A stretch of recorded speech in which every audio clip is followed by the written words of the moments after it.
My name is JC Fry, and I'm here with my colleague Brett, and we're excited to talk to you today about the topic here that you see on your screen.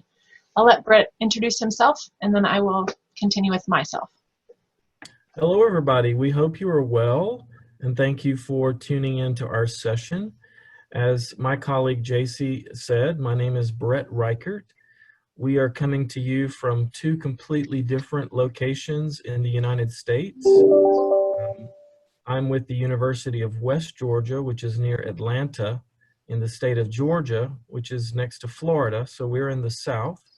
And I'm the director of our International Student Admissions Office, and we're happy to share the information about financing, scholarships, and job opportunities over the next hour.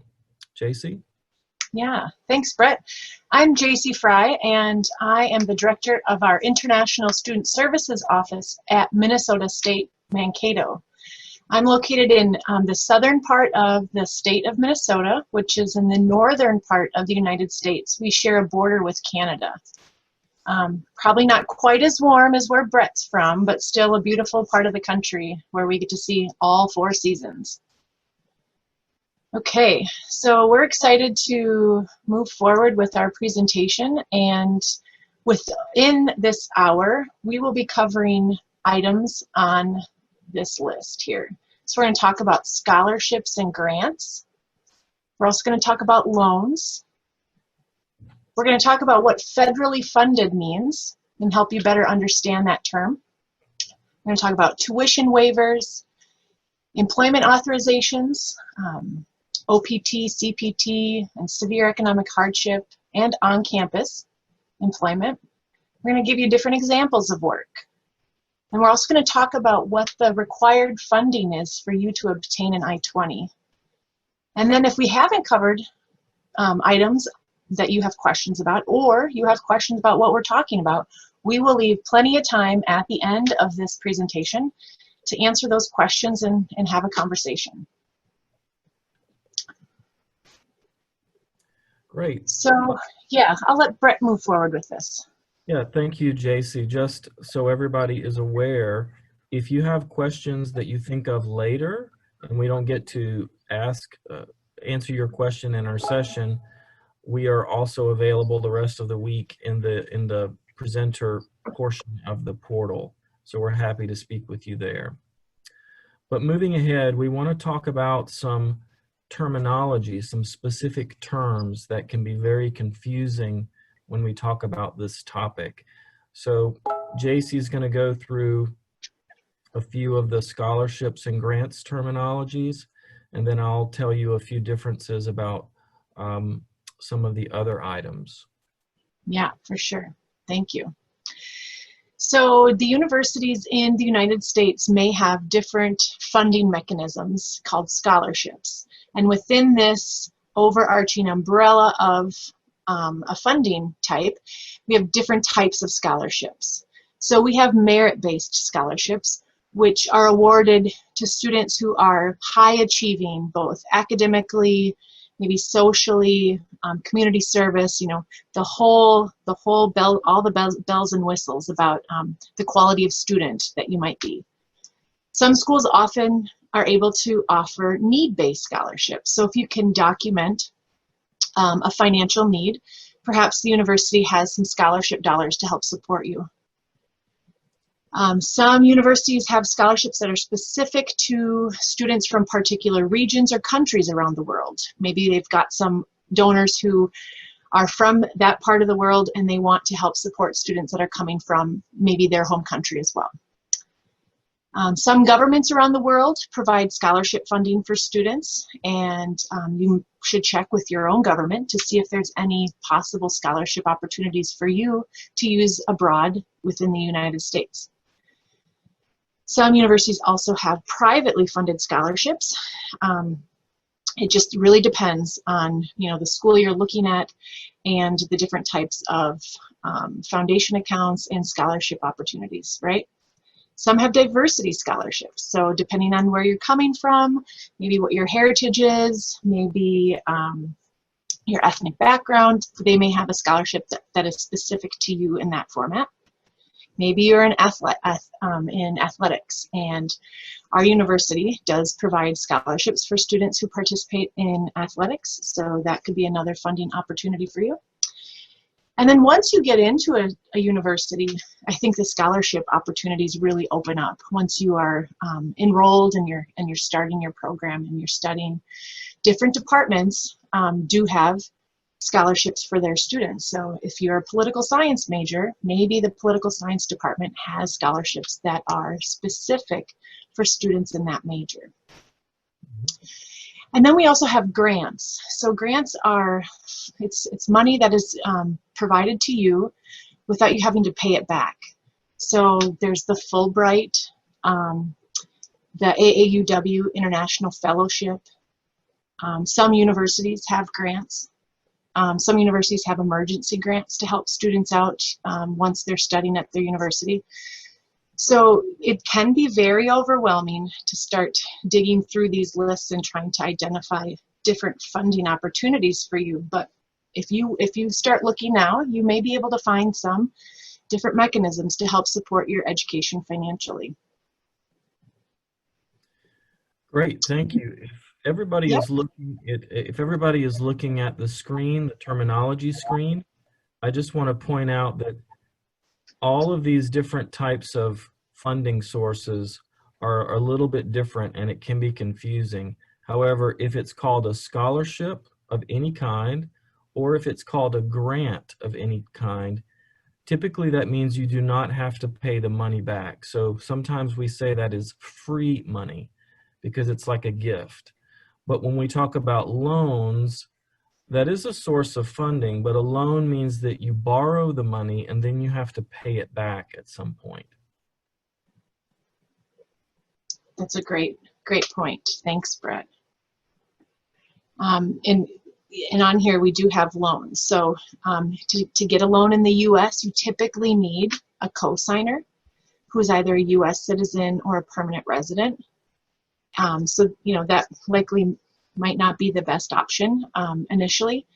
But you also might want to check with your own government. They may have loans that you can take out to pursue post-secondary study and bring that money with you to pursue your education. So do some double checking at home to see what other funding opportunities may support your education. And this PowerPoint has been uploaded into this portal, so you can access it and you can locate those terms that we just talked about, as well as any websites that we refer to or have listed here. For instance, different ways to search for funding opportunities is on this list. You can use the Institute of International Education, IIE.org. You can also look at Education USA. You can also talk to your Education USA office that may be in your region or city. They may be able to help you locate some additional funds too. When you're searching for universities, if you look for schools that are on the You Are Welcome Here scholarship list, they're committed to providing a 50% off tuition scholarship. So you may want to look at that website as well. You can also look to see if there's any options within the NAFSA financial aid. And these are all terms that you can search in Google, and you'll start finding all these different opportunities that you can start reviewing and researching to see if they'll meet your needs. College Board also has a search mechanism for you to look for scholarship opportunities. Internationalstudent.com, studyusa.com. And then again, each university will have its own scholarship search tool. Minnesota State Mankato's is academicworks.com. And you don't have to log in. You can just take a look at what's listed there. And I'm not sure if Brett has his available for University of West Georgia. We do also have a consolidated portal for all of our grants and scholarships. And like most institutions, if you go to that institution's homepage and just search for scholarships or grants, you will probably find a portal or a consolidated source of all that information. Perfect. Exactly. Before we move on, I just wanted to make a point that if you're listening out there and you're just learning or starting to think about your future, it's very easy to ask one of us or a college representative a simple question like, do you have scholarships? And the answer might seem like a simple question, yes or no, but hopefully by now you are realizing a little bit that when you ask for a scholarship, you're really asking a very complicated question. And a lot of the answer depends on your effort to do some research, because there are so many different sources of money and kinds of scholarships and grants. So the process also begins with you spending time with the internet doing searches specific to the school or all of these things we're talking about. It's not that we just have a file with a bunch of money in it and we give it out to students. There are lots of different ways to think about scholarships and funding. That's a great point. We wish we had buckets of money that we could award scholarships from, but that's not the case.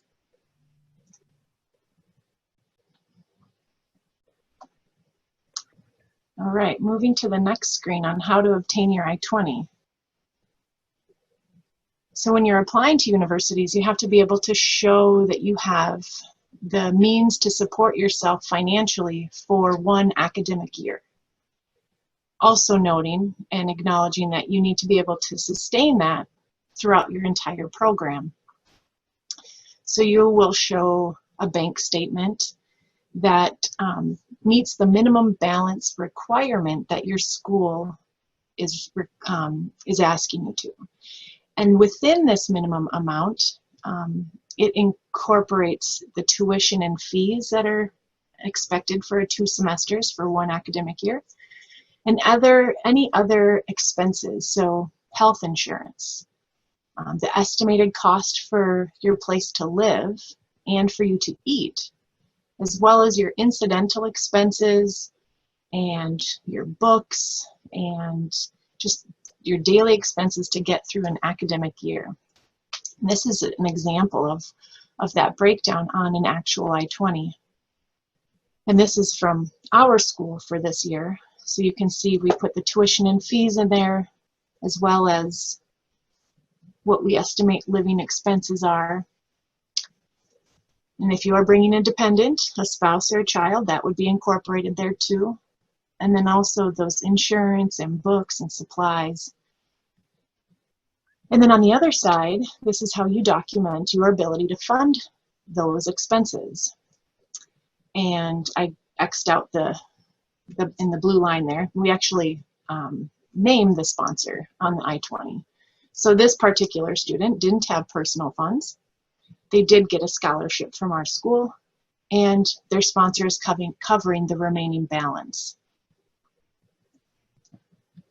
Excellent information, and I would just add to it, I want to make sure, since we don't know how much you know, I want to make sure everyone understands what we mean when we say an I-20.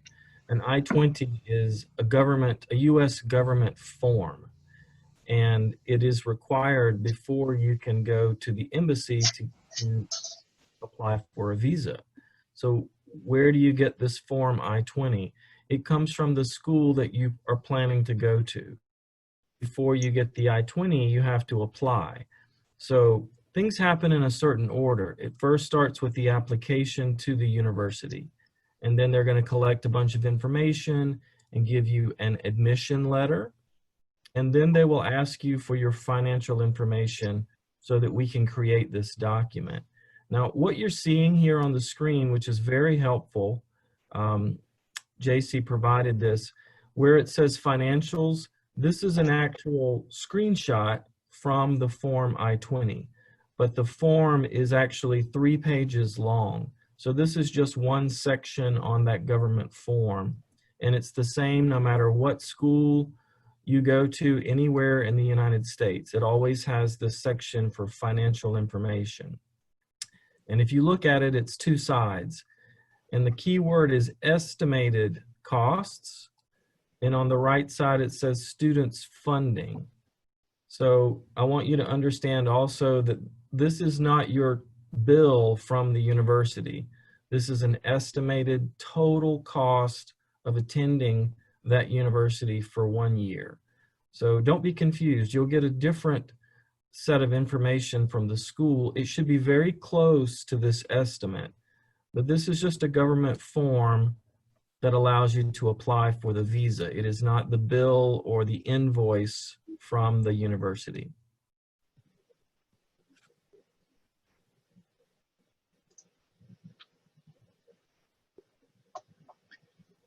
Okay. Brett, do you want to cover off-campus employment?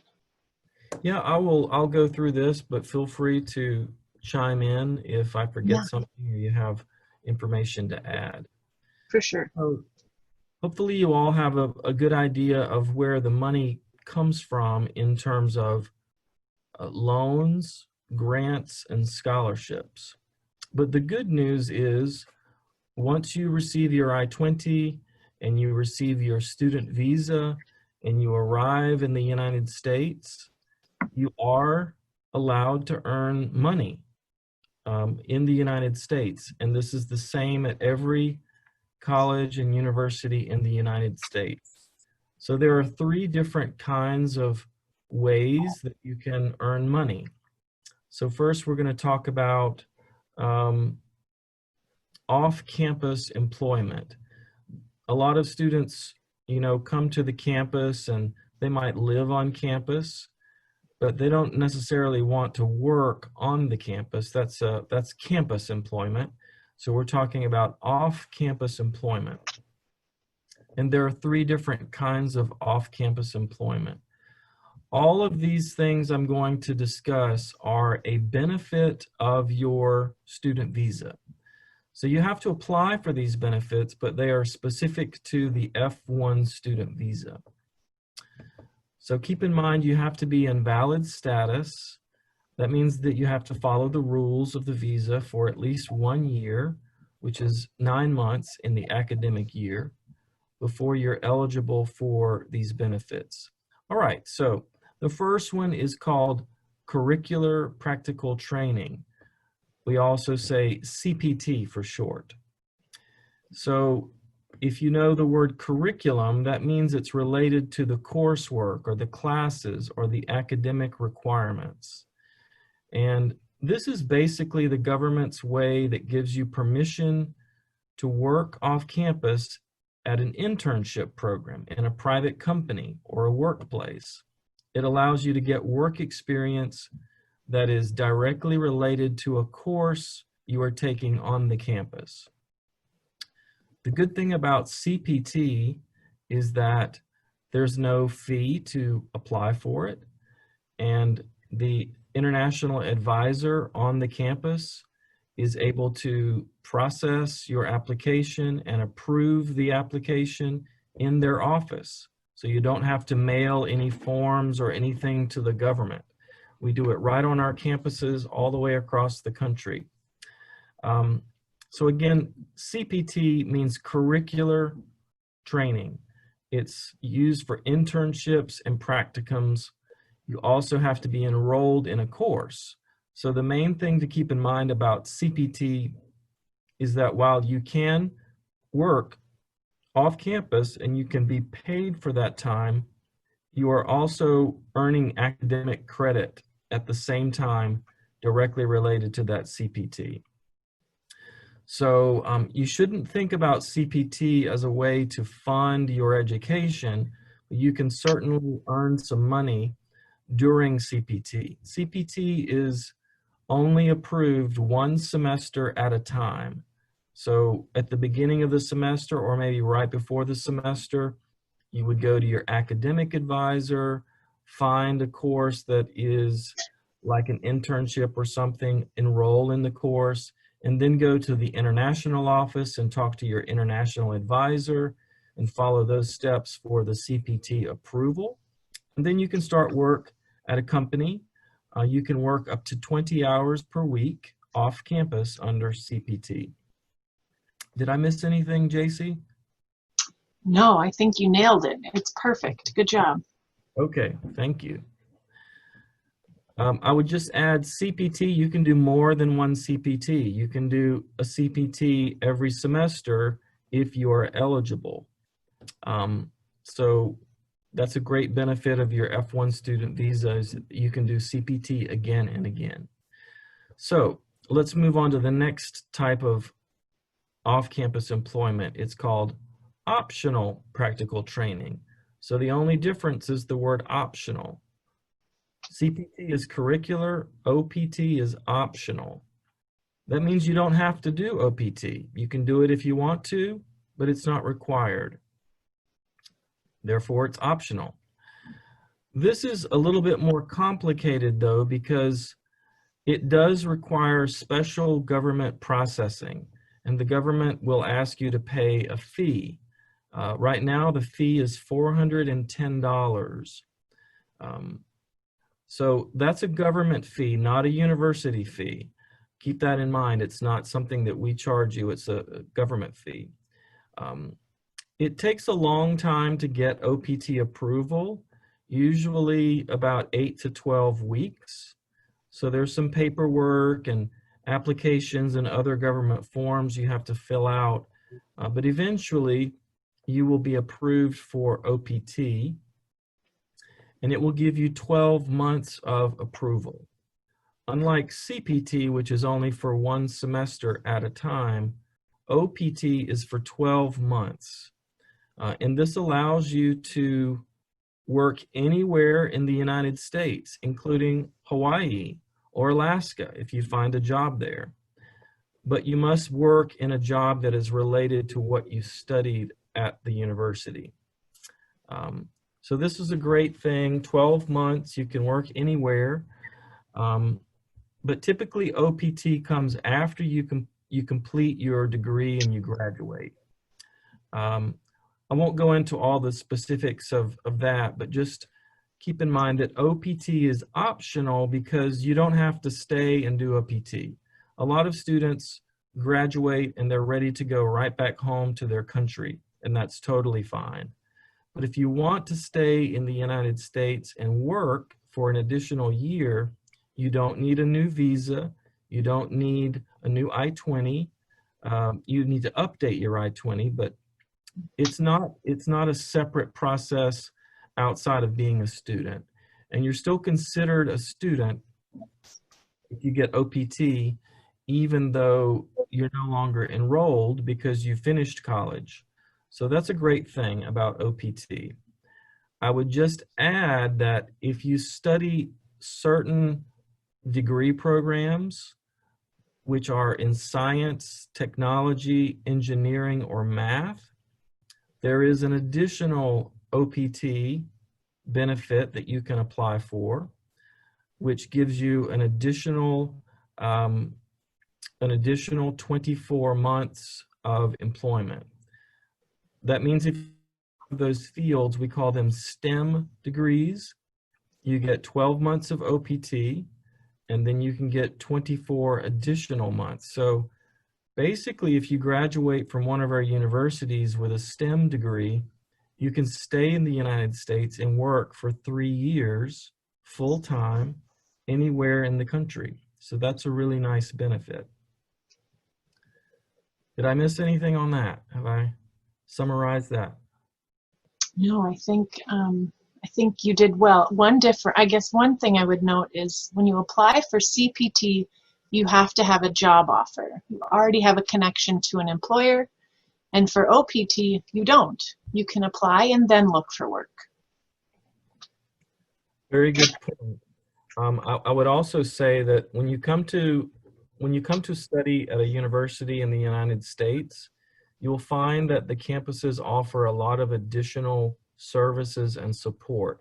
So I know that I can speak for both of our universities, but probably everyone here at the fair.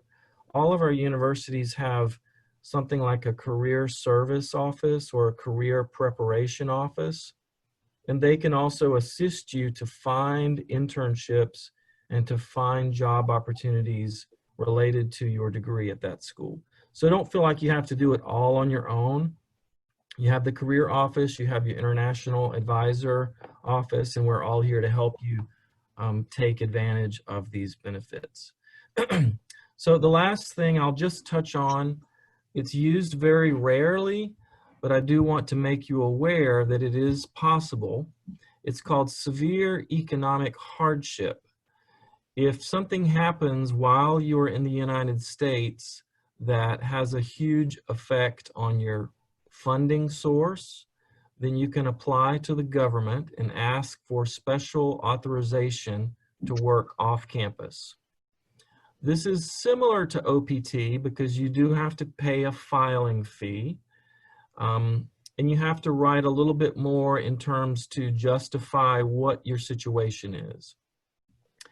But oftentimes, someone at the government receives your application and they evaluate it and they make a decision. And usually they will give you permission if you have a compelling or a serious situation. They will grant you this authorization for severe economic hardship. And it means that you can work off campus, also up to 20 hours per week. And this authorization is also given for 1 year. But the good news is under severe economic hardship, you can do any job. You can work anywhere. It doesn't matter if it's related to your degree or not. I had a student, for example, who applied for severe economic hardship, was approved, and he became a taxi driver. He found that he could drive taxis all night around the airport and made some pretty good money. I don't know what his situation was personally, but the government felt like it was a good reason, and he was able to stay enrolled and graduated. So some of the examples of things that you could use for this benefit are if the exchange rate changed drastically, or if your sponsor suddenly disappeared through either illness or death or divorce or some situation that removed the source of income that you had. Of course, we are all familiar with natural disasters and the effect that those can have on source of funding, local economies, national economies. If there is a civil unrest or war or you know, things of that nature that are going on, attacks, this can also be a basis for this benefit. Of course, we're all familiar with medical bills. If your parent or grandparent, whoever is providing you money, if they have a terrible illness and they need to spend a lot of time in a hospital and spend money on those bills, you can ask the government for this benefit. There are lots of other cases, but just be aware that if you run into a situation like this, there is help available, and lots of students in the US from other countries are able to get this benefit. So these are the off-campus things that you can keep in mind when you come to the US to study. Curricular practical training, or CPT, for internships. Optional practical training, or OPT, for work experience after you graduate. And severe economic hardship in case you have a serious situation that affects your ability to pay your bills.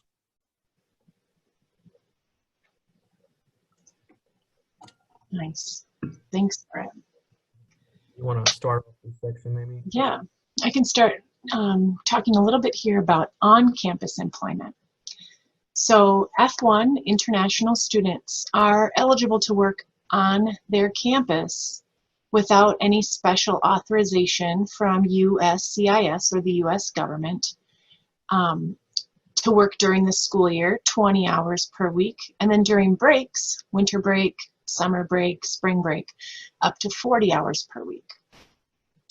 Something to understand about on-campus employment is it's extremely competitive and in high demand. and it's not a guarantee. We tell our students to not expect an on-campus job their first 1, 2, maybe 3 semesters, because sometimes it takes establishing a relationship or getting to know an employer on campus to be more competitive. So it's not something where you get to campus your first semester and you're automatically employed 20 hours a week. We have 1,200 international students at our school, and we surely do not have 1,200 on-campus jobs available. So as Brett had mentioned earlier, you can't rely on these employment opportunities to fund your education. They can help supplementally, but not to be the primary way that you will fund your educational expenses. So U.S. campuses oftentimes have other companies or vendors who have business on campus, and you can also work there on your campus for those. So we have a Barnes & Noble bookstore on our campus. We have a Wells Fargo bank. We have a different food vendor. So those are still considered on-campus employment, which do provide more opportunities for our students. Some types of on-campus work that our international students participate in are their resident hall assistants. So they may be living on campus and being a supervisor of a student floor in a dormitory. Serving food in the dining hall. Assisting students in the library. Supervising maybe a computer lab or a science lab. Being a cashier in the bookstore. Tutoring. We have a lot of international students who do tutoring on our campus. We have some that are campus tour guides, and they do a great job at welcoming families to campus and providing them tours of campus and just what a student's student life looks like on campus. And department office assistants. My office hires, in a normal year, probably between 5 and 10 undergraduate students to work at our front desk and to assist in programming and big projects and putting on events. And every department on campus typically hires a couple students. And so this is where you could get to know a department and help them get to know you so that they can understand that you would be a good employee. Mm-hmm. I would just add also, well, yeah. The good news is, and JC can echo my view or not, but on my campus, all of the departments love to hire international students. Why? Because they know how far you have come to be a student at our school, and they know that you are away from your family and friends, and they also know that you're very serious or you wouldn't have left your country. So they are looking for students who are serious, who are going to come to work on time and do a good job. So usually when international students apply for on-campus jobs, they're very attractive to the departments. You usually have to go through an interview. It's also a way to get experience, right? You're asking for a job. So you dress up a little bit, you learn how to go through an interview professionally. These are good skills for life. And you also get to interact with regular students and faculty and staff. So if English is something you want to improve, then working on campus is a great way to do that because it's outside the classroom and you're earning money.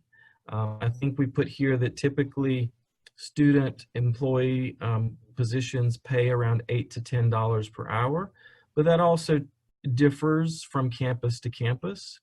Some jobs are more specialized, like a lab assistant in a science lab might be paid a little bit more. I did have a student once who had the most interesting job. He was not an athlete. He did not know anything about golf, but his roommate was on the golf team, and his roommate invited him to come learn about golf one day. So they went to golf practice today. And the student had never seen an American or a Western style golf course.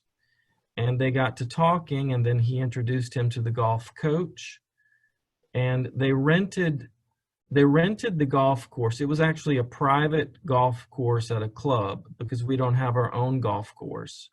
So the deal was, in order for our student golfers to practice on the golf course, we have to pick up all of those balls. So this student who knew nothing about golf, who came from a different country, got a job driving around a little golf cart, picking up the balls after practice. And it was the coolest job. And so you just never know what's available. That's just part of the experience of being here. That's great. I bet that student could go home and tell lots of stories. Yes. That's excellent.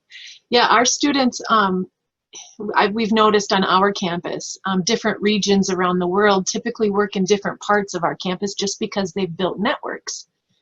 The department on our campus who handles the parking and safety has a really good connection with our Nepali student organization, and it is like fast track to a job once you get to be a sophomore because they've made connections and they have a really good reputation. So and I'm sure that's unique to every campus. They all have their own unique attributes and employment opportunities like that. One thing to note, Brett was talking about the Career Services Office on campus. Each university typically has a career development or career services office where they help students build their resume, work on articulating their skills and experiences to seek new work or define the work that they've already had. Within this is also a place likely to search for jobs. And one difference between positions that you would be eligible for and you wouldn't be there are federally funded work study positions on most U.S. campuses.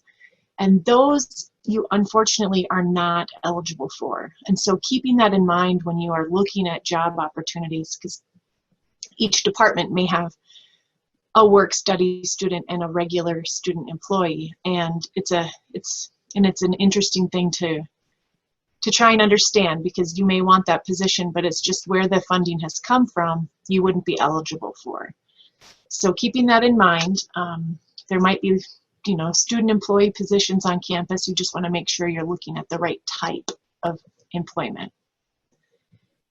And as we mentioned a few times throughout this presentation, you cannot expect or rely on the income for these employment opportunities, whether it's on campus or off campus, to cover your expenses. I really want you to understand that, because I'm sure Brett has had these conversations with students where they come to our office and they don't have the funding anymore. They just can't make ends meet. And that's something really to consider when you're getting everything ready and for your application and getting your funding documents together. You really need to look past year one. You really want to be able to try and map out how you can fund yourself for your entire educational program. You can't just take a semester off to work and build up your bank account to make some money for future expenses. So really trying to map out what that looks like for you financially is really important, and it's a lot of work up front, but you'll appreciate it throughout your program and towards the end. You need to have a social security number in order to work, and this isn't employment authorization. It's just a unique number that ties you to your taxes. And you need to have a job offer in order to apply for it. And this is a task that my office is responsible for on our campus, is the work permit process for international student employees. And so whichever campus you decide to go to, there will be staff that are able to help you get those documents in order so you can apply for the SSN and you can begin working in your new job. Every spring, oh yeah. Sorry. The good news about the Social Security number is that this is also a free application. You usually get your Social Security number. It's actually a card. It comes in about 2 weeks to your address in the US. So as JC said, if you have a written job offer, we can all help you apply for that SSN number. And then that is all that you will ever need to work. It is not work authorization, but you must have this number in order to work so that you can pay taxes, which is our next little point. Yeah, feel free to talk about taxes, Brett. So it's very important to know that there's a lot of misinformation about this notion of taxes. A lot of young international students think that, well, I'm not a US citizen, I'm just here temporarily to study, so I don't have to pay any taxes, right? Well, that's wrong. There are different kinds of taxes, right? It's a complicated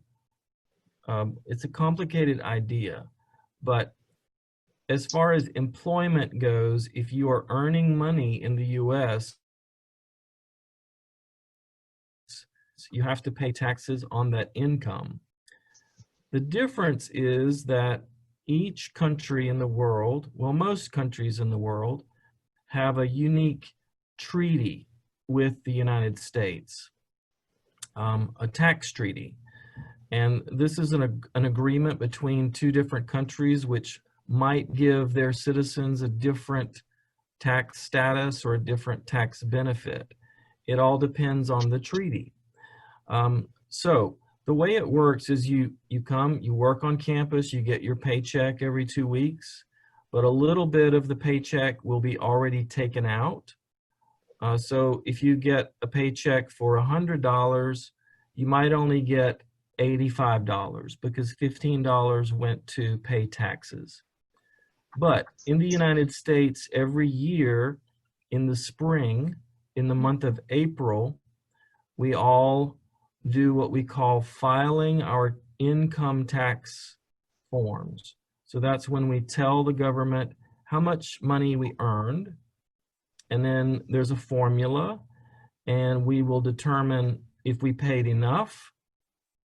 Great. If you paid too many taxes, then you get a refund. But if you didn't pay enough taxes, you might have to pay more. This is where that tax treaty comes into effect. Different students pay a different tax rate according to that tax treaty. But listen, don't worry about these details at this point. I just want you to be aware that there is no such thing as tax-free income in the US. We all pay income tax, and some of us get a refund, and some international students get more of a refund. But the international office on the campus where you attend will be glad to help you with that. Nice, thanks, Brett. That was a great explanation. So we're getting close to the end of our presentation, and here are just a few reminders that we want you to remember after this is over and as you're making your plans on what your next educational steps will be. What we've provided you today are just the basic highlights, and there are many other rules, regulations, and steps that you'll have to follow once you get into motion. So what we provided you is just an overview and enough information for you to hopefully ask good questions. Once you get to the US, or while you're in that application and admission piece, the international office or the international admissions office will be able to assist and guide you. Have faith in that. They want to help you. Many students in the US will pay off their debts or loans through OPT. So there are some additional extensions if you've graduated with a degree in STEM, like Brett had said. So you may potentially have, 3 years of employment eligibility on your F1 visa once you're done with your program. So keeping your eyes forward and looking at the long road, right? There may be some really great opportunities for you in your future. I try and emphasize this with my students a lot. Please don't rely on credit cards. They have outrageous interest rates, and you can quickly dig yourself into a hole that's really hard to get out of. And then be realistic with your expectations regarding your finances for your education. I mentioned earlier, you can't just take a semester off and stay in the US to work. You have to be enrolled as a full-time student to maintain your status. I have helped students take a semester off so they could return home and work, and then they came back to campus ready and more confident because they had a bank account and they were ready to make their payments. So we've given you a lot of information today, and I'm hopeful you have questions. I'm hopeful we can continue this conversation for a little bit. So if you do have questions, let us know. I think you can also type your questions into the chat box if you can see that, and we will try to look for those questions and answer them. One final point to keep in mind is that employment and income in the U.S. is a really exciting opportunity, and I encourage you to take advantage of it. In fact, we want you to get that experience because part of your reason for coming to the U.S. is not just to get credits and go to class and get a degree. We want you to also get experience, and we want you to be completely fluent in English when you leave. So work experience is really one of the best ways to do that. And in many cases, that student work experience will help you get the OPT job after you graduate, and that could also help you to get an actual work visa. But that's a long way from now. Right now, we want you just to have the general information, think carefully about your choices and what you're studying, and we would love to see you at one of our campuses or any of our colleagues here at the fair.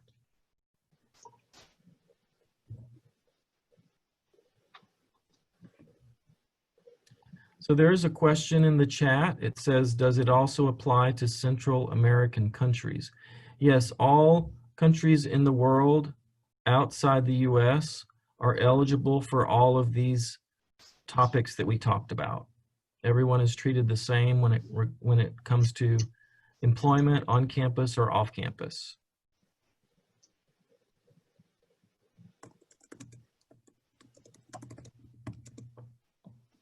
Thank you for that question.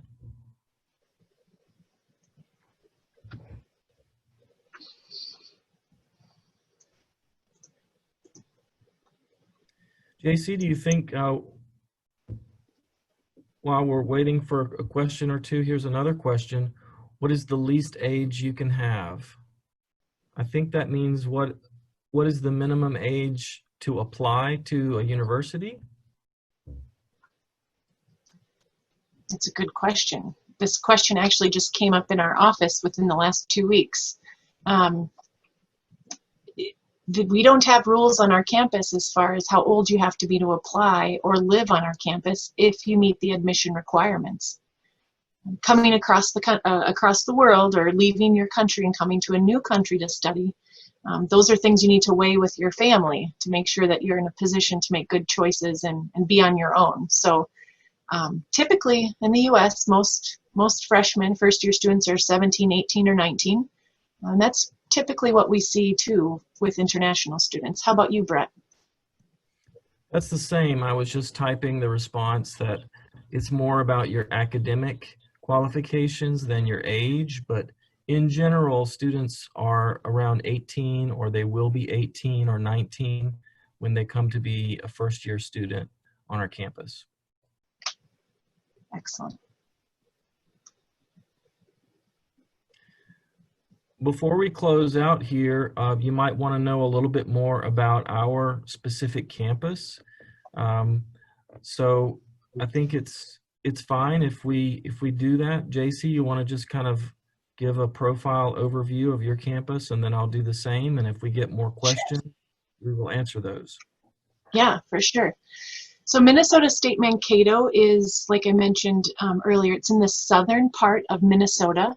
We're about an hour and 10 minutes south of our international airport in Minneapolis. Our university has roughly 15,000 students, and we have about 1,200 international students coming from 95 countries. So we have a pretty diverse campus, and we are in the city of Mankato, which is about 55,000 in population. So we're still pretty small and safe. And I think that's something students really like about our school. We have about 150 undergraduate programs. We're considered a comprehensive university. And we do have some graduate programs and a couple doctoral programs. Our students on our campus really like to get involved in student organizations, and we have a pretty active International Student Association as well. Let's see, we have an intensive English program where we have students who sometimes start there and then are on a pathway to begin their undergraduate program. We have a School of Engineering and Technology that is very popular with our international students, and I would love to talk to you more about any questions you have regarding our programs or our majors or what student life looks like on our campus. Thanks so much for joining us today. Great, thanks, JC. And I'll just give a similar profile. University of West Georgia is called West Georgia because it is in the western part of the state of Georgia, but we're also close to the city of Atlanta, which is one of the major cities in the U.S., and it's the major city in the Southeast. You may know that Atlanta has, or at least before the pandemic, it had the busiest airport in the world. So if you're coming from South America or Central America, it's very easy to reach Atlanta. You're in the same time zone. The weather is similar, but University of West Georgia is accredited. It's fully accredited. It's part of the university system of Georgia. We're about 1 hour from Atlanta. We are also a public, comprehensive regional university. We have about 13,200 students, and our international population is fairly small right now. So there's about 150 international students, but we would love to have more. We have an active international club, and we do a lot to support you here and make sure that you're engaged and you see wonderful things. But our classes are very small, about 19 students per professor, a full range of, we're a very traditional American campus, beautiful outdoor spaces, recreation, residence halls, cafeterias, sports, activities, excellent facilities. Our main advantage is that we're very affordable compared to some of the universities that are in large cities. We're much lower cost because the cost of living is less. So check us out, University of West Georgia, and we will be here at the fair all week. I think we have a few more questions here, so we'll try to answer those. Could you keep in communication with us? Absolutely. You can find JC or me at our profiles on the portal. JC, feel free to send the student your email contact if you would like. Yeah. One question says, I don't have an admissions rep. Could I keep in touch? Absolutely. Everybody here at the Worldwide College Tour event is an admissions rep. So click around the portal because you can chat with anybody from any school, and that is your admissions rep. And you can absolutely feel free to give them your name and your email, and they will follow up with you and answer any questions. What is the web page link?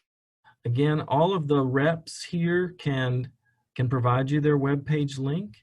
I'm just gonna pop mine in here because you asked. Ours is westga.edu. There you go.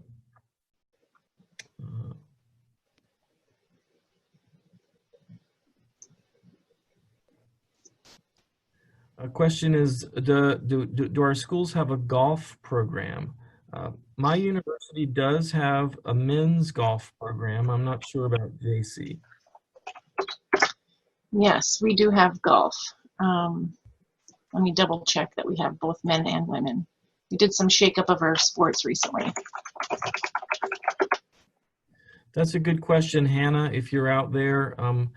What's important about athletics is that typically if you want to be a student athlete and you want to play on a competitive sports team, that type of recruiting is usually done directly by the coaches and by the athletic department because they recruit in slightly different ways.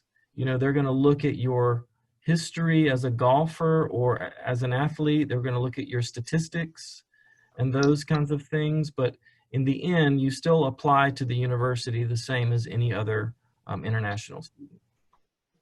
And they also have their own athletic scholarships. Correct. And we do have both men's and women's golf.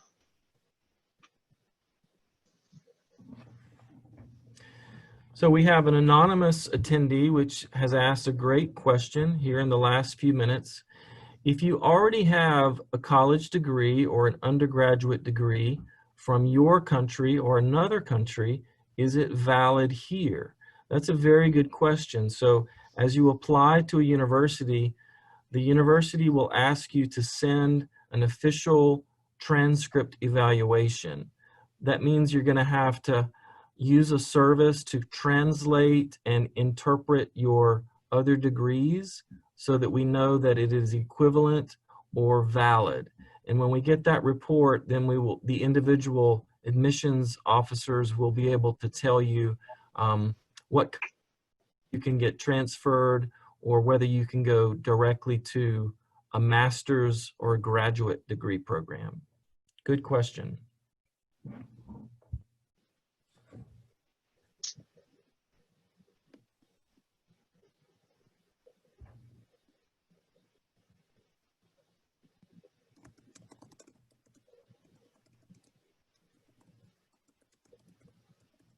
Just typing an answer here.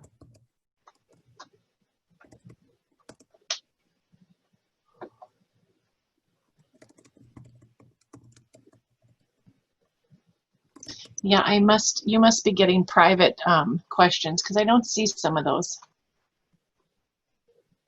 Down at the bottom of the Zoom screen, there you should see a Q&A. Yeah.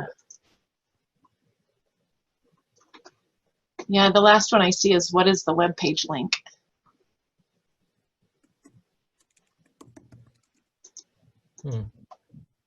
So I'm glad you see them and you're answering them. Thank you for doing that. It looks like there have been about 7 questions, and so I've answered a few verbally Awesome. and checked a few, but there's also a scroll down bar on the right in case it's hidden. It might show a few more. Nice. Okay. Well, I think I want to say thank you all for your attention and your time and your interest, and it's been a pleasure speaking with you, although we couldn't see you. We hope that you found the information very helpful. Yeah, thank you so much for joining us today, and look for us in our booths this week. We'd like to talk to you. Good luck, everybody, and stay safe. Take care. Thank you. Bye-bye.